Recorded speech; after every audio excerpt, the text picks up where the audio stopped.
September 2376.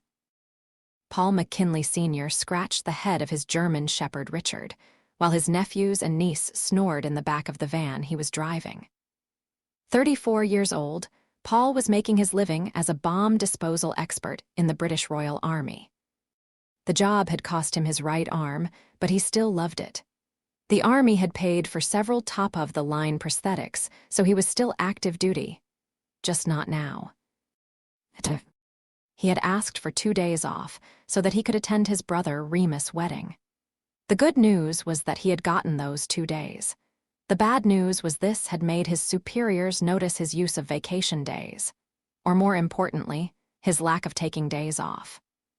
The Army gave their people 38 days off per year. 8 of those were official holidays, like Christmas, with the remaining 30 being vacation days like in any other job, and his use was always the same. He took the 8 holidays, but never any others. Well, except for his recovery after losing his arm. And his superiors had been worried that he might burn out. He had told them that he had not made staff sergeant by hating his job, but they had been firm. Under special circumstances, Army personnel could get a block of 50 days off. His colonel, a cranky old man called Wesley Livington, had decided that this qualified and sent him to spend time with his family. So now, he and his partner, Richard was a bomb-sniffing dog, were on their way to Remus' little corner of Earth. They arrived at their destination. It was a town called Nothing in the American state of Arizona. One side of the road had the orange tent and 8 yurts, while the other side had a diner, a motel, and a fuel station. But more buildings were under construction. The orange tent side was being expanded with a general store and 2 houses. Across the road, there was 3 houses going up. Along with a church, a sheriff's office, and what looked like a small medical clinic made out of converted shipping containers. Paul was busy taking all this in, so he didn't notice Richard hopping out of the van and going into one of the yurts. He opened the van's rear door, then he set to waking the children. Andrea was 14, Paul Jr. and Remus Jr. were 12, and Samuel was 10. They were sprouts of his older brother James and his wife Kalani. The kids yawned and stretched. "Are we there yet?" Andrea said as she climbed out. "Yes," Paul said. "So what do you think?" The children looked around. "It's bigger than I expected," Remus Jr. said. "And they're adding more buildings, Big P," Paul Jr. added. Before he could answer, there was a scream from one of the yurts. He made his way towards the noise and realized that it wasn't come from one yurt. Instead, there were 2 yurts that were connected to form a bigger structure. The 2 Pauls, Sr. and Jr., entered the place together. It was a living room/kitchen. Kalani was sitting in a luxury chair and reading a book. There was also an unknown man baking pancakes. He was talking to a human woman. Besides the humans, there were 5 Iorian females. 2 of them were bickering about DNA and reproduction. Richard was sniffing a third. "Richard," Paul said, making the man turn to him and the woman chuckle. "Stop sniffing the lady." The dog made his way back to the Paul. Then they began introductions.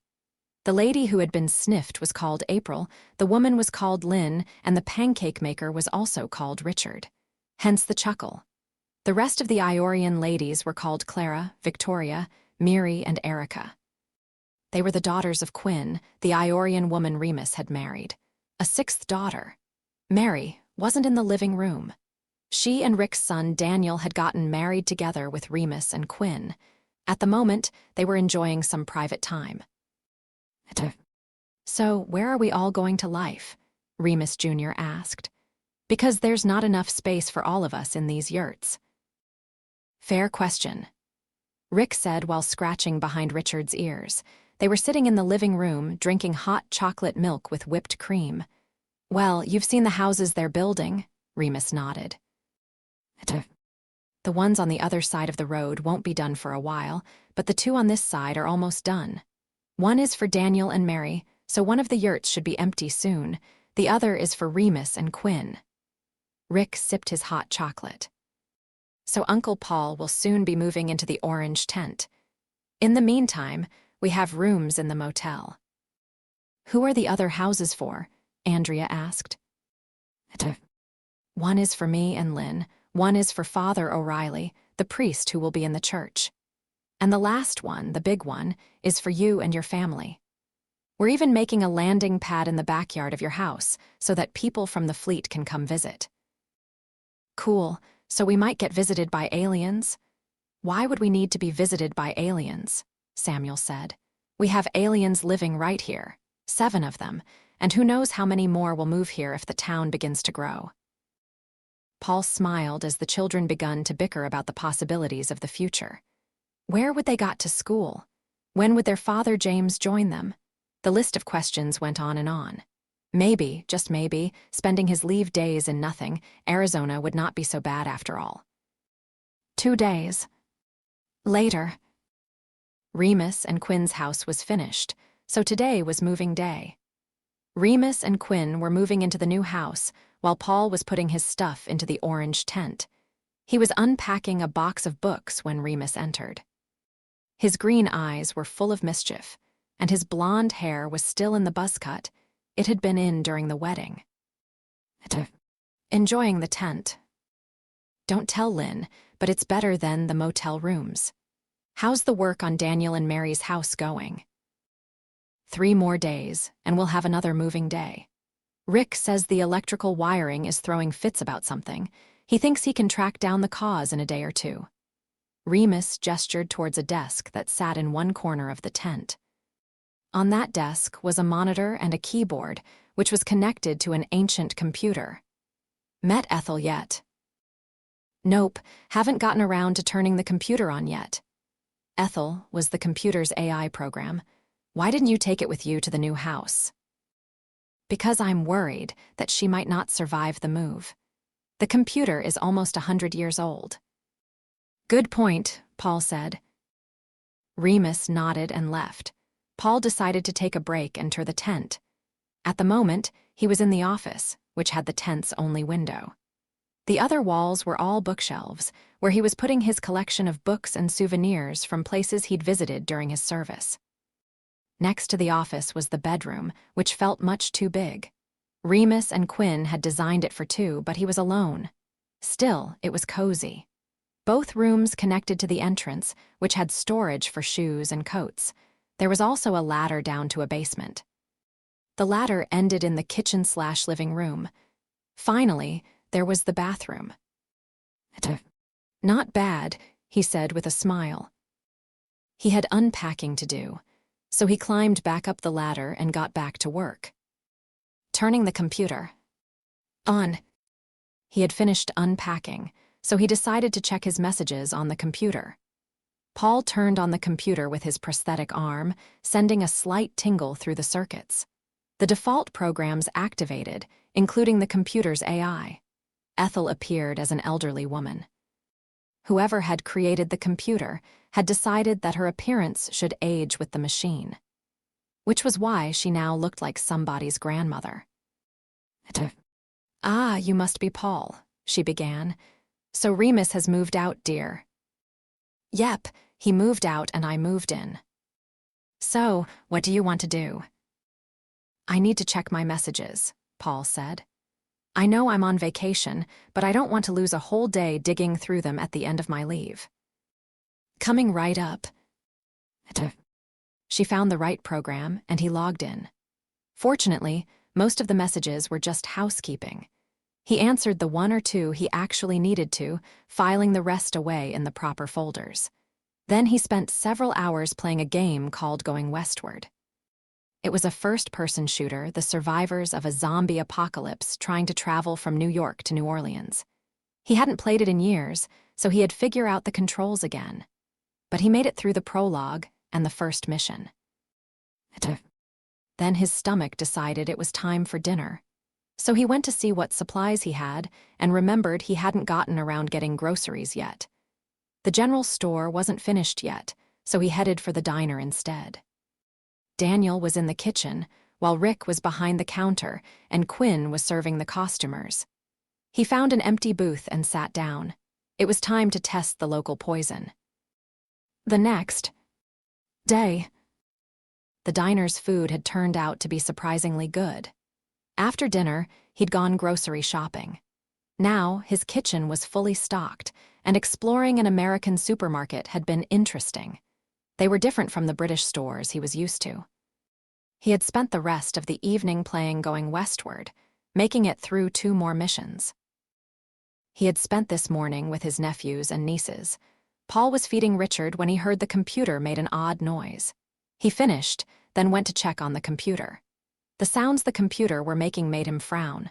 Something was wrong, so he began running diagnostics. He found the problem, which was a broken ventilator, and there were other problems waiting in the wings. Ethel, how are you feeling? I'm fine, dear. Why do you ask? Because your hardware is looking like it needs a major overhaul. Why hasn't Remus done that? You've met your brother, right? Ethel said with a giggle, making Paul make a face. He's not exactly the most technical guy, and I'm old, dear. Getting the right parts is hard. True on both counts, but I'm not giving up that easily. Good luck with that. Paul nodded. He had several ideas about how to go about this. The discovery. A week of doing fun things with his family had been occasionally interrupted by the arrival of packages containing the parts he needed for his planned overhaul of the computer. Now, he had enough bits and pieces to get started. So that was exactly what he did. He swapped parts, expanded computer memory, and ran diagnostics. He was running a check on the memory chips when he saw something that made him curse. Quinn was delivering some of Rick's now infamous pancakes as he did. She looked human. Well, except for the fact that she had a reptilian tail, featherless wings, and horns. If she had been born on Earth, her appearance would be called Asian. What's wrong, Paul? This. He was sitting at the desk, pointing at the computer's monitor. That is the clock that controls Ethel, and it's not just her avatar's appearance. It's everything, her memory, her personality, subroutines, all of it, and look how many digits it uses for the year. Quinn looked at the screen and cursed. The year used only 2 digits, and it was currently at 99. When at 100, it would go back to 00, which meant the system would a complete, hard reset. Ethel would be erased, killed. A line indicated that the AI had been engaged, which was the AI equivalent of being born, on 2 January 2277. Time was running out. Ethel's face appeared on the screen. Because Paul had been swapping out parts, she looked younger. Before, she had shown the full 90 years of her age. Now, she looked like she was around 70 years old. Her voice sounded younger, too. What's wrong, Paul? The system only uses 2 digits for the year, and when it hits 100... Oh, she paused, her voice horribly calm. Hard reset. I've heard about older eyes being blanked by this. They never fully recovered, even after decades of running after the event. Can you please panic a bit more about this? Paul asked. Will that keep me from getting blanked? Paul and Quinn exchanged looks that said enough. Exactly, it won't do me any good, so why bother? Paul sighed and leaned back in his chair. He had no idea what exactly he would do about this, but he had no intention of letting one of Remus' friends getting deleted. Quinn left, and he got back to work. The pancakes could wait. Junior saves the day. 3 days later, Paul had swapped all the components and made all the upgrades he could. Ethel had rejuvenated to the point of looking like she was 45 years old. The only part he had not been able to do anything about was the AI core chip. Replacing that would have the same result as letting the clock run out. Looking for some inspiration, he gone to the diner. Daniel and Mary had moved into their house, and the general store was finished. Work on the houses on the other side of the road was also going faster, now that the construction teams no longer had to divide their efforts between 5 projects. He sat in one of the booths, studying paper printouts full of lines of code. Paul scratched behind Richard's as the dog ate from a metal bowl. It helped him think. "Hi, Uncle Paul. Hi, Richard," Paul Jr. said, getting him a bark from the German shepherd. "What you working on?" He sighed and looked up as Paul Jr. sat across him. "Still trying to save Ethel. So far, no luck. She's still going to be reset when she reaches 100 years. "But what kind of years are they?" Paul Jr. asked, making the older Paul frown. "We had to learn about all sorts of them in school. Earth, Iorian, Dragon Federation, there's a lot of kinds." "Well, Ethel was created before first contact, so back then," an idea formed inside his head. "Oh, that might work." Now it was Paul Jr.'s turn to frown. "The count is in Earth years, but Iorian years are 3.9 Earth years long. So if I can get the right software and change the count from Earth years to Iorian years, then it wouldn't take 100 years to get 100, but 390 years. But there's no way the computer hardware will last long. Even with all the components you've replaced, Uncle Paul, it will only last a couple more decades." "You're right," he scratched his face. "But that's a tomorrow problem. First, I have to figure out how to actually make this idea work." "Before you go and rescue Ethel," Quinn said as she approached, "how about some waffles with strawberry jam and whipped cream? And before you ask, yes, I overheard the whole conversation. One of the few perks of being a waitress, you learn how to eavesdrop." She winked at Paul Jr. Paul Jr. went for the waffles, but Paul was in the mood for an omelet with cheese and bacon. Their orders placed, Quinn went to get their food. Paul put away the papers. His head told him that this idea might be a lot harder to implement than it sounded. But his stomach told him that it would have to wait for a while. Quinn arrived with their meals. They ate, they joked, they talked about work and being in school. After lunch, he headed back to the tent. He sat behind the computer and got searching for the software he needed. It took several hours of digging through forums and sites, but he actually found what he needed. Like the original hardware, the operating system was from 2277, but the system had gotten updates and patches until 2293. Once they were all installed, he was able to alter the settings he needed. "Please don't blow up in my face." He crossed his fingers and pressed the save button. The system didn't crash, and he figured that was a good sign. Ethel was visible in one corner of the screen, but in order to apply the changes, he had to turn the computer on and off. He said a quick prayer, then selected the restart button. When the computer came back online, Ethel was young, with her hair having gone from gray to black. Paul figured she was, or appeared to be, around 25 years old. She smiled at him. "It worked." "Yes, it did, dear." Her voice sounded wrong. No, not wrong, but different. "Oh, that sounds wrong now. Yes, it did, Paul." That sounded a lot better. "Guess I'm not everybody's grandmother anymore." "Nope, just to the children," he said with a wink. "I can deal with that," Ethel said. "So, which of them came up with the idea that just saved me?" "Paul Jr., he's a smart kid, takes after his uncle," he chuckled. "I'll be right back. I want him to see his idea worked." Paul left the tent, leaving Ethel to ponder things. On the outside, the transformation had appeared to take seconds, but for Ethel, it had felt like very different.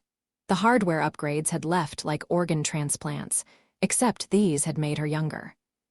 Then had come the software upgrades, which had been like reading an entire library in a day, but the recalibration had been the most dramatic. She had tingled all over, while her life had flashed before her eyes. All of her previous owners had been there, as had every room she had ever been in. Memories, conversations, weddings, births, death, it was all there. It was the memory of her first owner that hit her the hardest. His name had been Carl, and they had been together for 20 years. They had watched the news of first contact together. They had played games.